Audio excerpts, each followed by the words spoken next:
Duduknya di sebelah sini. Terima kasih, Kak.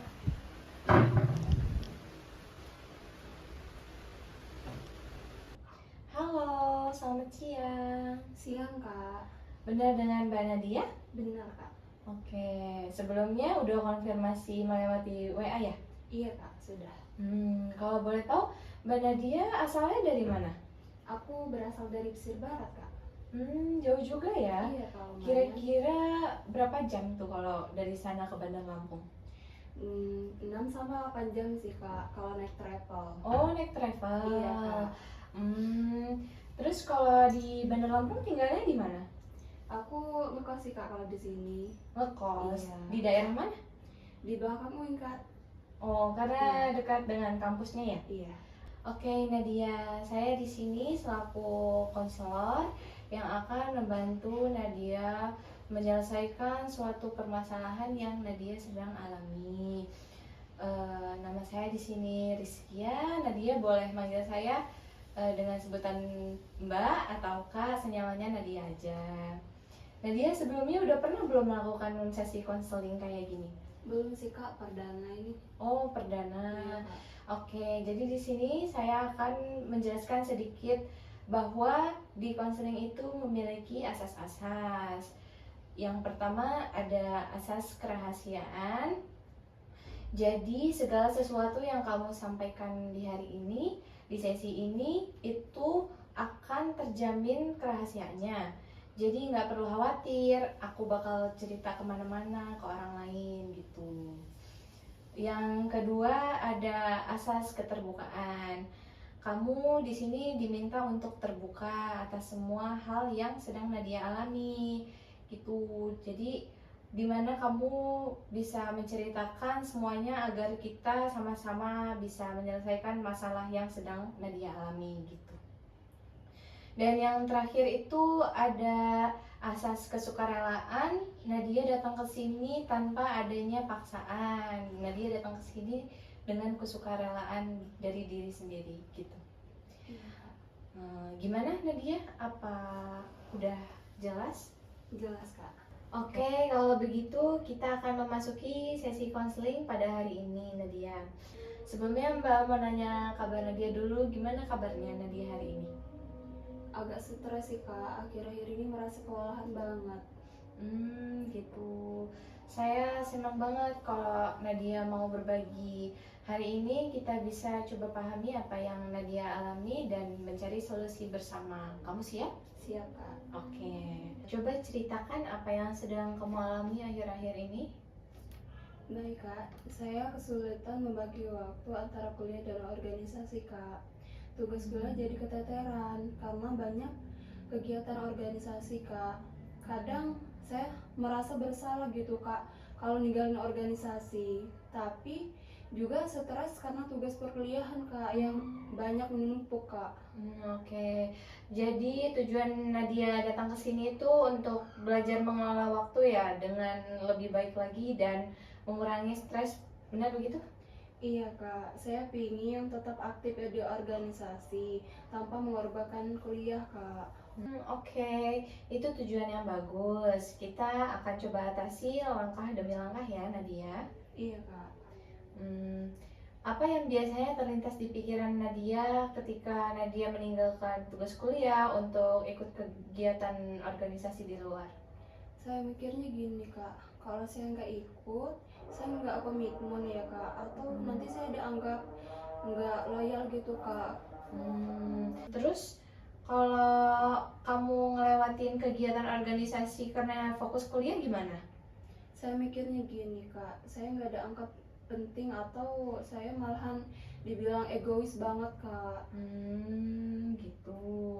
Jadi ketika kamu berpikir kamu nggak komitmen, perasaan apa yang muncul? Merasa cemas sih, Kak, kayak bersalah, kadang jadi nggak fokus ngerjain tugas kuliah, Kak. Dan itu akhirnya membuat kamu menunda tugas kuliah nggak? Iya, Kak, benar. Mungkin nggak sepenuhnya ya, Kak. Kadang saya nggak ikut karena benar-benar ada tugas penting, Kak. Nah, kita bisa lihat bahwa pikiran itu mempengaruhi perasaan dan akhirnya tindakan kamu juga. Sekarang coba kita uji pikiran tadi, misalnya dengan kalau saya nggak ikut kegiatan, saya nggak komitmen, apakah benar begitu? Iya kak, mungkin nggak sepenuhnya ya kak ya. Kadang saya nggak ikut karena benar-benar ada tugas penting gitu kak. Bagaimana kalau diganti menjadi saya tetap komitmen, tapi juga tahu kapan harus memprioritaskan hal yang lebih mendesak? Itu lebih masuk akal sih ya kak. Saya tetap bisa loyal tanpa harus hadir di semua kegiatan gitu ya kak ya. Oke. Sekarang kita akan coba teknik perilaku ya. Misalnya membuat jadwal mingguan yang membagi waktu antara kuliah dan organisasi. Kita gunain teknik Prioritizing. atau penting. Terus terapkan juga teknik time blocking untuk waktu belajar dan rapat organisasi. Terus gunain juga aplikasi manajemen waktu seperti Notion atau Google Calendar. Apa Nadia punya?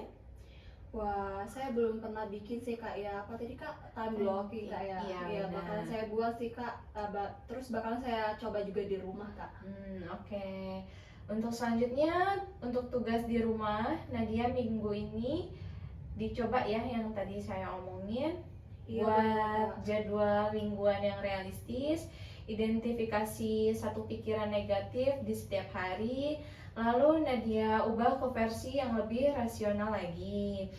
Catat perasaan dan perubahan perilaku yang Nadia alami. Boleh? Iya boleh kak, bakalan saya coba kak. Oke, dari sesi di hari ini apa yang dapat Nadia simpulkan dan Nadia pahami? Saya baru sadar ternyata pikiran saya itu bisa mempengaruhi tindakan saya kak.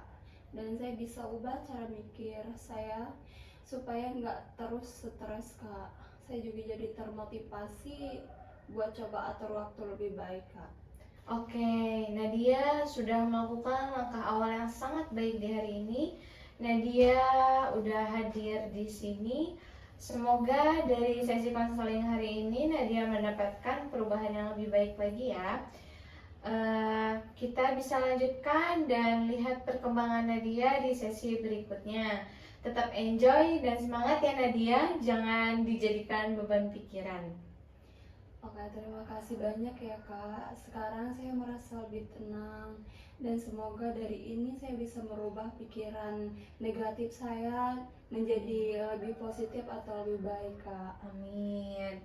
Sama-sama ya, saya juga terima kasih Nadia sudah bisa datang ke sini, bisa berbincang-bincang dengan saya. Mungkin sesi konseling kita hari ini kita cukupkan dulu di sini. Nanti kita akan jadwalkan lagi di minggu depan. Baik kak, terima kasih ya kak. Sama-sama Nadia. Hati-hati ya Nadia. Kak.